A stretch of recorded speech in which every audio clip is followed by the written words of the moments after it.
नीलातुङ्गस्तनगिरितटी सुप्तमुद्बोध्य कृष्णं पारार्ध्यं स्वं श्रुतिशतशिरःसिद्धमध्यापयन्ती स्वोच्छिष्टायां स्रजनिगलितं या बलात्कृत्य भुङ्क्ते गोदा तस्यै नम इदमिदं भूय एवास्तु भूयः. ఆండాళ్ దివ్య తిరువడిగళే శరణం. జై శ్రీమన్నారాయణ. శ్రీమతే రామానుజాయ నమః. నిన్నటి వరకు 8 పాశురాలు విజయవంతంగా మనం పూర్తి చేసుకున్నాం. అర్థం చేసుకోవడానికి మనందరం కలిసి ప్రయత్నం చేశాము. అది కూడా మన ప్రతిభ కాదు, పూర్వాచార్యులు మనకు అందించిన అనుగ్రహంతో జ్ఞానంతో అర్థం చేసుకోవడానికి ప్రయత్నం చేశాం. ఇదంతా కూడా వారు మనకు అందించినదే. ముందుగా అలాంటి ఆచార్యులందరికీ ఒక్కసారి మనం నమస్కరిస్తూ ఈరోజు పాశురం లోపలికి వెళ్ళబోయే ముందు మరి కాస్త ఆసక్తికరమైన అంశాలను ఈ గోష్ఠిలో భాగంగా మనం ముచ్చటించుకోవడానికి ప్రయత్నం చేద్దాము. ఆండాళ్ దివ్య తిరువడిగళే శరణం అంటే ఏమిటి? నిన్న మనం తెలుసుకున్నాం. ఒక్కొక్క పదాన్ని విరిచి మరి మనం అర్థం చేసుకోవడానికి ప్రయత్నం చేశాము. ఆండాళ్ అమ్మవారి దివ్యమైన చరణాలే, ఆ పాద పద్మములే నేను ఆశ్రయిస్తూ ఉన్నాను అని చెప్పి అర్థం చేసుకుని మనం ముందుకు కొనసాగాం. ఆండాళ్ళమ్మవారు అంటే ఎవరు? సాక్షాత్తు భూదేవి అంశ అని చెప్పి మనం తెలుసుకున్నాం. మరి ఆమె ప్రభావం ఎవరెవరి మీద ఎలా ఉంది కాస్త మనం తెలుసుకోకపోతే అసలు ఆండాళ్ తిరువడిగళే శరణం అంటే ఏమిటో మనకు అర్థం కాదు. కేవలం ఒక్కొక్క పదం యొక్క అర్థం మాత్రమే మనకు తెలుస్తుంది తప్ప ప్రాక్టికల్ ఇంప్లిమెంటేషన్ అని చెప్పి అంటాం. అసలు ఎలా ఇంప్లిమెంట్ చేశారు, ఎలా ఇన్స్పైర్ అయ్యారు కొంతమంది, అది మనం తెలుసుకోవాలి కదా.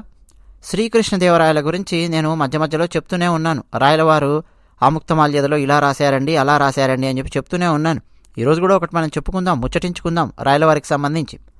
రాయలవారి కంటే ముందు వారు ఒక ఆయన ఉన్నారు. వారి పేరు ప్రతివాది భయంకరం అన్నంగరాచార్యుల వారు. ప్రతివాది భయంకరం స్వామివారు అంటారు, లేదు ప్రతివాది భయంకరం అన్నన్ గారు అంటారు. వారెవరో తెలుసునా? 700 సంవత్సరాల క్రితం వారు ఒక అద్భుతమైన రచన మనకు అందించారు. చాలా రచనలు వారు చేశారు. అందులో ఒక అద్భుతమైన రచన మనందరికీ తెలిసినది. ఏమిటో తెలుసునా? వెంకటేశ్వర స్వామివారి సుప్రభాతం అండి.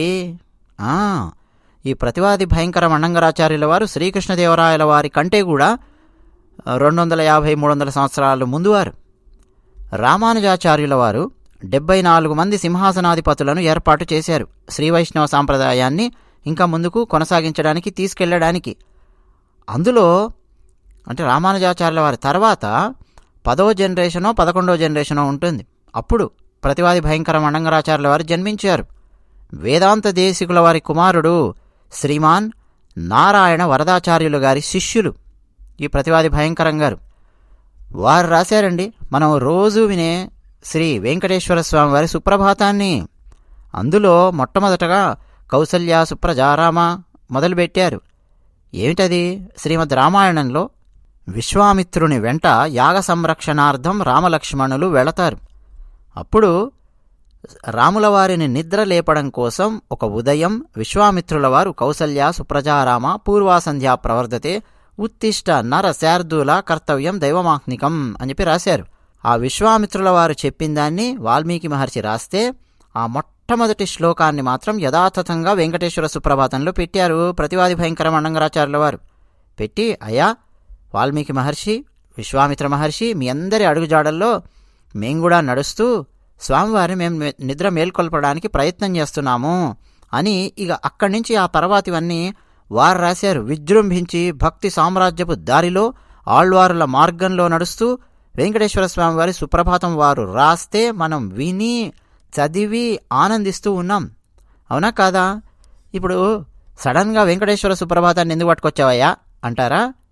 అందులో యోషాగణేన వరదధ్ని విమధ్యమానే ఘోషాలయేషు దధిమంధన తీవ్ర ఘోషాః రోషాత్కలిం విదధతే కకుభశ్చ కుంభాః శేషాద్రిశేఖర విభో తవ సుప్రభాతం రాశారు వారు.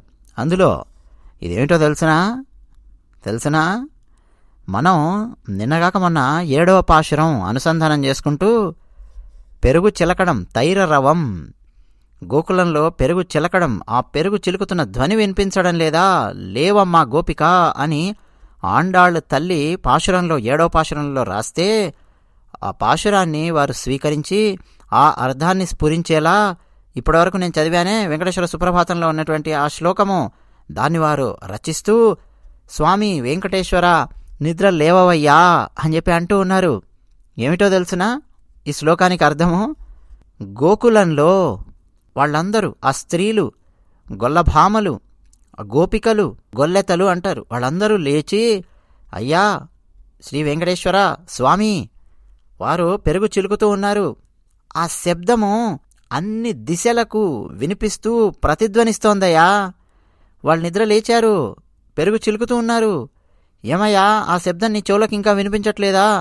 స్వామి వెంకటేశ్వర శేషాద్రి శేఖర విభో, ఈ ఉదయం నీకు దివ్యమైన అనుభూతి మిగుల్చుగాక, ఈ ఉదయం నీకు దివ్యమైన ఆనందాన్ని ఇచ్చుగాక అని వారు రాశారండి ప్రతివాది భయంకరం గారు.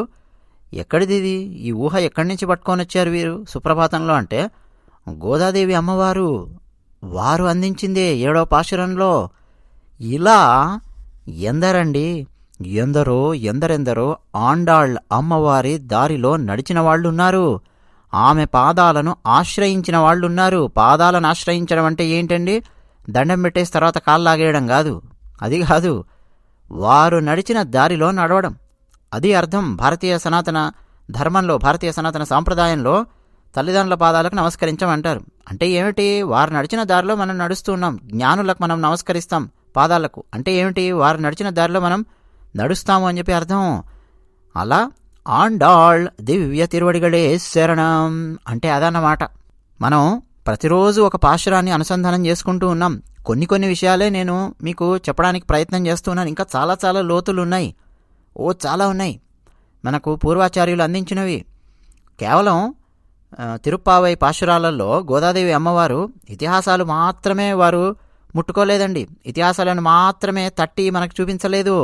అనుష్ఠానం ఉంది, అందులో కర్మ ఎలా చేయాలో ఉంది, తత్వశాస్త్రం ఉంది, అలంకార శాస్త్రం ఉంది, చాలా ఉన్నాయి. ఎందరో పండితులు, సాహితీవేత్తలు, ఆధ్యాత్మికవేత్తలు, మహానుభావులు, యతీశ్వరులైన రామానుజాచార్యులు లాంటి వారు ఎందరెందరో అండి తిరుప్పావై పఠించారు. అందులో ఉన్న అర్థాలను అర్థం చేసుకొని ఒక్కసారిగా ఆహా ఇలాంటి కాలంలో మేము పుట్టామా, ఆండాళమ్మవారు జన్మించినటువంటి ఈ కాలంలో మేము పుట్టామా అని ఆనందించారు. మరి ఈరోజు పాశురం ఏమిటో మనం చూద్దామా?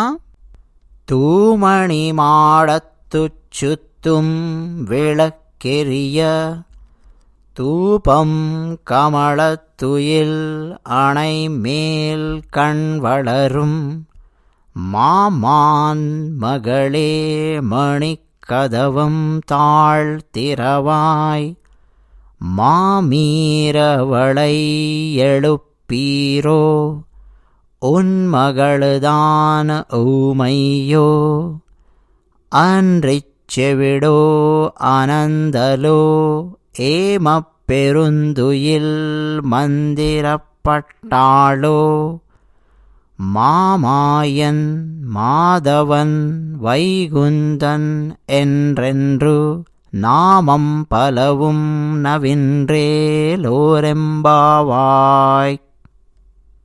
ముందుగా పాశురం యొక్క అర్థం తెలుసుకోవడానికి మనం ప్రయత్నం చేద్దాం.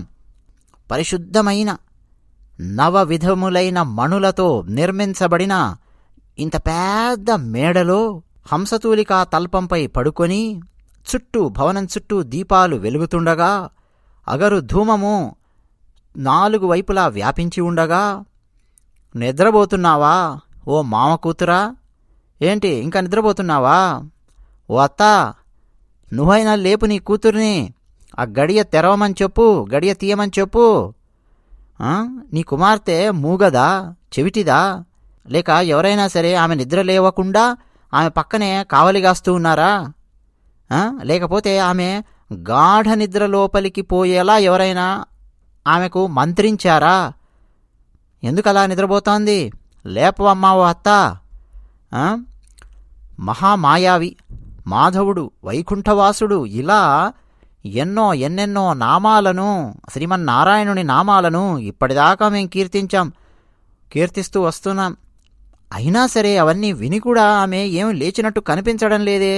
లేపవమ్మా ఓ అత్త, నీ కూతుర్ని లేపు.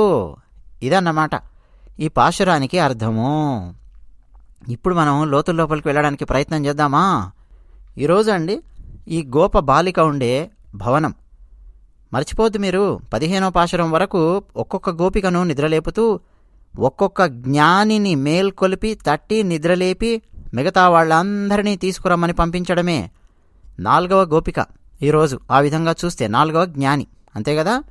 ఎలా ఉన్నది ఇల్లు అంటే భవనము చాలా పెద్ద భవనం అండి. మణులతో ఉన్నది భవనం. బయట నిలబడినా సరే లోపల కనిపిస్తోంది. ఇప్పుడు మనం కాస్త అటు హైటెక్ సిటీ వైపు కనుక వెళ్ళామంటే హైదరాబాదులో లేదా బెంగళూరులో కానీ సాఫ్ట్వేర్ కంపెనీలు ఇవన్నీ ఉండే ప్రాంతానికి వెళ్ళి చూస్తే బయట నుంచి లోపల కూడా కొంత కనిపిస్తూ ఉంటుంది భవనాలు. అలా నిర్మించారు, గాజుతో నిర్మించారు కదా. అలా ఇక్కడ మణులతో నిర్మించబడినటువంటి భవనము బయట నిలబడ్డారు. గోదాదేవి అమ్మవారు తానే ఒక గోపికయ్యి ఇప్పుడు లోపల పడుకొని ఉన్న గోపికను నిద్రలేపుతూ ఉన్నట్టుగా ఈ పాశురం. ఏమని అంటే, అమ్మా ఏమిటి ఇంకా నిద్రపోతున్నావు, లే అని చెప్పి చెప్పడం. నిజానికండి స్వచ్ఛమైన సహజమైన మణుల చేత నిర్మించిన భవనము అని చెప్పి అంది. తూమణి మాడత్తు, మణి అన్నది. మణి అంటే ఏమిటి ఇక్కడ మనం అర్థం చేసుకోవడానికి ప్రయత్నం చేయాలి. మనకు ఆచార్యులు చెప్తూ ఉంటారు, పరిశుద్ధమైన అనే పదానికి నిర్మలమైన అనే పదానికి చాలా తేడా ఉంది అని. పరిశుద్ధము అంటే ఎప్పుడూ శుద్ధంగా ఉన్నది, ఏనాడు అది మలినం అవ్వలేదు. నిర్మలం అంటే ఒకప్పుడు ఎప్పుడు అది మలినమై ఉన్నది, ఆ తర్వాత అది శుభ్రం చేయబడింది, ఇప్పుడు నిర్మలమై ఉంది అని చెప్పి అర్థం. కానీ ఈ భవనం ఎలాంటిది అంటే పరిశుద్ధమైనటువంటి భవనము అని చెప్పి అంటోంది. పరమాత్మ హృదయంలో ఎవరుంటారు అంటే జ్ఞానులు ఉంటారు. జ్ఞానుల హృదయంలో ఎవరుంటారు అంటే పరమాత్మ ఉంటాడు. ఈ ఇద్దరినీ కూడా మణి అనే సంకేత పదంతో చెప్తూ ఉన్నారు గోదాదేవి అమ్మవారు. భగవంతుణ్ణి అలాగే జ్ఞానులను కూడా ఉద్దేశించి మణి. సంస్కృతంలో అండి ఒక న్యాయం ఉంది. ఏమిటి అనంటే రహస్యార్థములతో చెప్తూ ఉంటారు. ఉదాహరణకు 7 అని చెప్పి చెప్పాలనుకోండి, 7 అని చెప్పి చెప్పరు. సప్తర్షులు అన్న పదం కూడా రాకుండా ఋషులు అంటారు. ఋషులు అనగానే సప్తర్షులు 7 అని చెప్పి అర్థమైపోతుందన్నమాట. అంటే ఒక రకంగా రహస్యంగా మాట్లాడడం, రహస్యార్థంతో మాట్లాడడం. 6 అని చెప్పాలనుకోండి, 6 ఋతువులు అని చెప్పి చెప్పరు, కాలము అంటారు. అనగానే రహస్యార్థంలో కాలము, ఋతువులు, 6 ఈ విధంగా అర్థం చేసుకునేవాళ్ళు అన్నమాట. అలా మణి అన్నదామె గోదాదేవి అమ్మవారు 9 అనే పదం వాళ్ళ. మణి అనగానే 9 అని చెప్పి మనకు గుర్తు రావాలి. నవరత్నములు తెలుసు కదా. మరి ఏమిటి 9 అంటే జీవునికి పరమాత్మతో 9 రకాల సంబంధాలు ఉంటాయి అని మనకు పూర్వాచార్యులు భాషణాలలో మనకు అనుగ్రహించిన వాళ్ళు ఉన్నారు, ఎన్నెన్నో వ్యాఖ్యానాలు రచించిన వాళ్ళు ఉన్నారు. జీవునికి పరమాత్మతో ఎలాంటి సంబంధాలంటే 9 రకాల సంబంధాలు. అవే నవవిధ రత్నాలు. 1 పితాపుత్ర సంబంధం అంటారు. 2వది పరమాత్మే మనకు రక్షకుడు. 3వది శేషి. 4వది ఆయన్నే మనల్ని భరించాలి, భర్త. 5వది జ్ఞేయుడు. 6వది స్వామి, మనకు ఆయన్నే స్వామి. ఆయన ఏ ఆజ్ఞ అయితే ఇస్తారో మనం ఆ ఆజ్ఞను శిరస వహిస్తాం. 7వ సంబంధం ఆధారము, మనకు ఆయనే ఆధారమై ఉన్నాడు. 8 ఆత్మ. 9వది భోక్త. ఇలా 9 రకాల సంబంధాలున్నాయి జీవునికి పరమాత్మతో అని చెప్తూ ఉంటారు. సరే, మనం ఇప్పుడు లోతుల్లోపలికి వెళ్ళడం లేదు. వెళితే ఇక వాటి గురించి మనం చాలాసేపు మాట్లాడాల్సి ఉంటుంది. విడివిడిగా మనము ముందు వీడియోస్లో మాట్లాడుకోవడానికి ప్రయత్నం చేద్దాం. ఇతిహాసం ఛానల్కు మరి మీరు సబ్స్క్రైబ్ అవ్వండి, మర్చిపోకండి. అయితే ఆ భవనం చుట్టూ ఏముందట? వెళక్కు ఎరియా, దీపాలు వెలుగుతూ ఉన్నాయి అన్నది. దీపాలు ఎందుకు వెలిగించి పెట్టారండి భవనం చుట్టూ అనంటే, శ్రీకృష్ణ పరమాత్మ ఆయన ఆడుకుంటూ అటు ఇటు తిరుగుతూ ఎప్పుడైనా ఎక్కడికైనా రావచ్చు. అందుకని నిరంతరం అండి వాళ్ళ భవనాల చుట్టూ అక్కడక్కడ దీపాలు వెలిగించి పెడతారు. ఎందుకని? పరమాత్మ వస్తున్నాడంటే ఆ ప్రాంతాన్ని దివ్యంగా తయారు చేయాలి, పవిత్రంగా ఉండేలా చూసుకోవాలి. ఇప్పుడు ఏ ముఖ్యమంత్రో ఏ ప్రధానమంత్రో ఎవరో వస్తున్నారు ఊరికి అనగానే అన్నీ ఊడ్చి తుడిచి వీధి దీపాలన్నీ వెలిగేలా చేసి అప్పటి వరకు పనిచేయని బల్బులన్నింటినీ కూడా మార్చేసి, ఎన్ని కంప్లైంట్లు వచ్చినా సరే మార్చని బల్బుల్ని కూడా ఏ ప్రధానమంత్రి ముఖ్యమంత్రి వస్తున్నారు అనగానే టకటక మార్చి పెట్టేస్తుంటారు కదా, చూస్తున్నాం కదా. అంటే వీళ్ళు వస్తుంటేనే ఇన్ని చేసి పెడితే మరి పరమాత్మ వస్తున్నాడు అనంటే ఎలా పెట్టాలండి అక్కడున్న ప్రాంతాన్ని? అదనమాట ఆ గోపికల యొక్క ఆలోచన. మరి పరమాత్మ వస్తున్నాడంటే జాజ్వల్యమానమైన దీపాలు అక్కడ వెలుగుతూ ఉండాలి, పవిత్రంగా ఉండాలి ఆ ప్రాంతము. అంతేనా? అంతేకాదు, సుగంధ ద్రవ్యాలు కలిపినటువంటి ధూమములు అని చెప్పి అర్థం చేసుకోవచ్చు. సుగంధం బయటికి వస్తోంది, ధూపం వేసి పెట్టారు అక్కడ. ఆమె పడుకోనుంది. ఎక్కడ పడుకోనుంది? హంసతూలికా తల్పము అంటామే, తుయిల్ ఆణైమేల్. అసలు పడుకున్న వెంటనే నిద్ర వచ్చేంతటి మెత్తని పడక మీద పడుకోనుంది. కణ్ వళరుం అంటే కళ్ళు మూసుకొని నిద్రపోతోంది. మా మన్మగళే, ఓ మావ కూతురా లే. ఊళ్ళల్లో మాట్లాడుతుంటారు చూడండి, ఎలా మాట్లాడతారో తెలుసు కదా మీకు. ప్రతి ఒక్కరూ కూడా ఎవరో ఫ్రెండ్, ఆంటీ, అంకుళ్ళు ఇవన్నీ కాదు, మామ కూతురా, అత్త కూతురా, వదిన, అక్క, ఇదే ఉంటుందండి. మన భారతీయ సనాతన ధర్మంలో భాష అన్నది ప్రతి ఒక్కరిని తమ కుటుంబంలో ఉన్న వాళ్ళలాగానే స్వీకరిస్తూ మాట్లాడుతూ ఉంటారు, ఒక గ్రామంలో ఉన్నవాళ్ళు కదా. అలా అన్నమాట. మా మన్మగళే, ఓ మామ కూతురా లే. ఏమిటి? మణి కదవం, మణులతో నిర్మించిన తలుపు ఉంది కదా. తాళ్ అంటే గడియ, తాళము అని కాదు ఇక్కడ, గడియ. తెరవాయ్, తెరువు, మణులతో నిర్మించిన ఆ తలుపుకున్న గడియను తెరువు.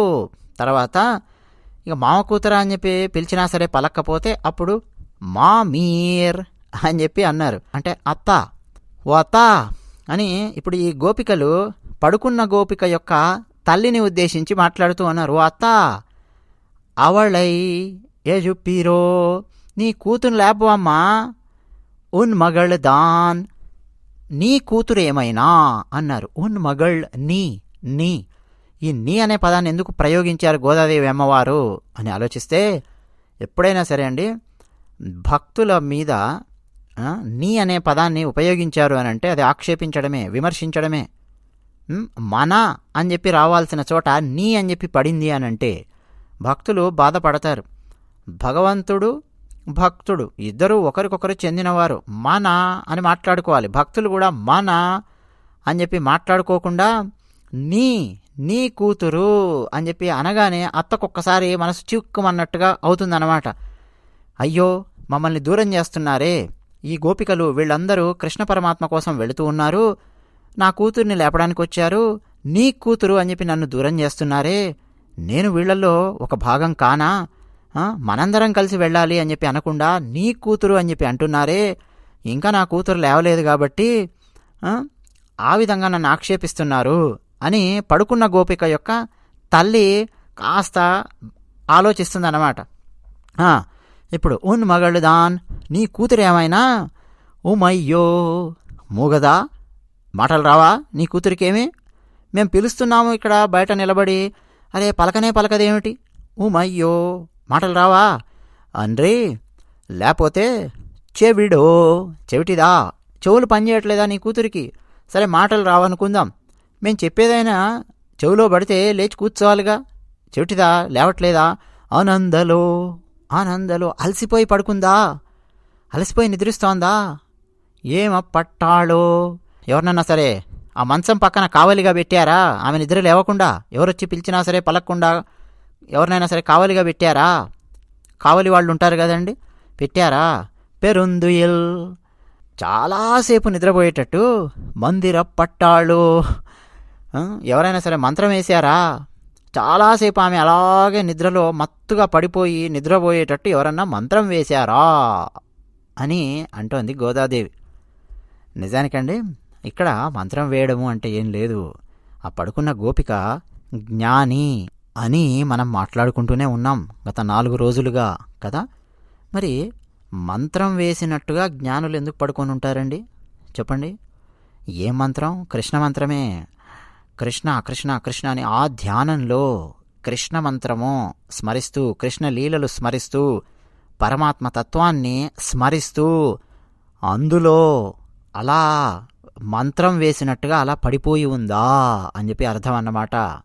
అంతే తప్ప ఏదో నిద్రబట్టి తామసమైన నిద్రలో లేరు వీళ్ళెవరూ కూడా అన్నది మనము ముందుగానే చెప్పుకున్నాం కదా. ఇప్పుడు ఆ పడుకున్న గోపిక కాస్త కదిలింది, లేచింది.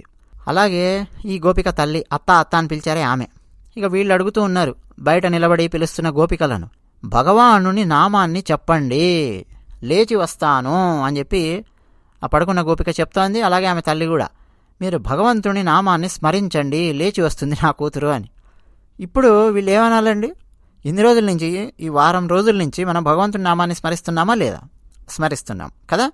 అదే అనాలి వీళ్ళు. అదే అన్నారు, ఇప్పటికే చాలా నామాలు చెప్పామమ్మా, రా. ఏమని చెప్పాం? మాధవన్, మాధవుడా అని కీర్తించాం. వైగుందన్, వైకుంఠవాస అని చెప్పి కీర్తించాం. ఎన్రు ఎన్రు, మళ్ళీ మళ్ళీ ఎన్నో నామాలు చెప్పాం. పలవం, ఎన్ని నామాలయ్యా ఆయనకు, ఎన్నెన్నో నామాలున్నాయి శ్రీమన్నారాయణునికి. అందులో మహర్షులు కీర్తించిన వాటిలో ఉత్కృష్టమైన వాటన్నింటినీ చేర్చితే విష్ణు సహస్రనామం అయ్యింది. ఎన్నో నామాలు ఆయనకు. ఆ నామాలన్నింటినీ మేము నవిన్రు, నామం నవిన్రు, భగవంతుని నామాలను కీర్తించాము. ఇప్పటివరకు కీర్తిస్తూనే ఉన్నామమ్మా, ఇంకా కీర్తిస్తామమ్మా, రావమ్మా, బయటికి రా, నిద్రలో నుంచి లే అని ఆ గోపికను నిద్ర లేపుతూ ఉన్నారు గోదాదేవి అమ్మవారు. ఇక శ్రీకృష్ణదేవరాయల వారు ఆముక్తమాల్యదలో రచించిన ఒక పద్యాన్ని నేను మీ ముందుకు ఇప్పుడు తీసుకొని వస్తాను, సరేనా? నామస్మరణ అంటే ఏమిటి, అసలు ఎలా రాశారు కృష్ణదేవరాయల వారు, అసలు తెలుసుకుంటే అండి ఆశ్చర్యపోతాం, స్టన్ అయిపోతాం. ఒక్కొక్క పద్యం గనక ఆముక్తమాల్యదలో చూస్తే గోదాదేవి అమ్మవారి యొక్క ప్రభావము ఆ స్థాయిలో ఉందండి శ్రీకృష్ణదేవరాయల వారి మీద. ఒక పద్యం చెప్పుకుందామా? శయ పూజాంబుజముల్ ఘటిం తడబడం చందోయిలే గౌనుపై తయడప్పన్ పసపొడి పాగడపు పాదంబొప్ప చెంగల్వ డిగ్గియనీ రచ్యుతమజ్జనార్ధము కటిం గీలించి దివ్య ప్రబంధ యుగాస్యల్ ద్రవిడాంగనల్ నడుతురుద్యానంబులో త్రోవలన్. ఆముక్తమాల్యదలో కృష్ణదేవరాయల వారు రచించినటువంటి పద్యం. సరే, ఛందస్సు చూస్తే మత్తేభంలో ఉంటుంది. ఏంటి ఈ పద్యం, దీనికి అర్థం అంటే శ్రీవిల్లిపుత్తూర్ వర్ణన కృష్ణదేవరాయల వారు చేస్తూ అందులో భాగంగా రచించిన పద్యం. మనము ఏ గోదాదేవి అమ్మవారి గురించి అయితే చెప్పుకుంటూ ఉన్నామో, ఆమె ఎక్కడైతే పుట్టారో శ్రీవిల్లిపుత్తూరులో, అసలు ఆ ఊరు ఎలా ఉన్నది అని చెప్పే పద్యాలే చాలా ఉన్నాయి. ఇందులో మజ్జనార్ధము అంటే అభిషేకం కోసం, ద్రవిడ స్త్రీలు, ద్రవిడాంగనల్ అని చెప్పి, అంటే ద్రవిడ అంటే ఏం లేదండి, తమిళ అని చెప్పి ఇక్కడ మనం అర్థం చేసుకోవచ్చు. ఈ కాంటెక్స్ట్లో తమిళ రాజ్యము అనేవారు, తమిళ దేశము అనేవారు. ఒకప్పుడు దేశము అనే పదాన్ని ఇప్పుడు మనము ఏ కాంటెక్స్ట్లో అయితే దేశమని ఉపయోగిస్తున్నామో అలా ఉపయోగించేవారు కాదు. దేశము అనేదాన్ని రాజ్యము అనే ఉద్దేశ్యంతో ఉపయోగించేవాళ్ళు. లేదా ఇప్పటి భాషలో చెప్పాలనుకుంటే ప్రాంతము అని చెప్పి మనం చెప్పుకోవచ్చు. ఆ ప్రాంతంలో శ్రీవిల్లిపుత్తూరులో స్త్రీలు ఎలా ఉన్నారు, ఏం చేస్తున్నారు అని అంటే, ప్రతిరోజు ఉదయం లేచి ఉద్యానవనాలకు వెళుతూ ఉన్నారు, స్నానాలు చేస్తూ ఉన్నారు. బ్రహ్మముహూర్తానికి సూర్యుడు రావడానికి మధ్య ఉన్న కాలం అనుకోండి.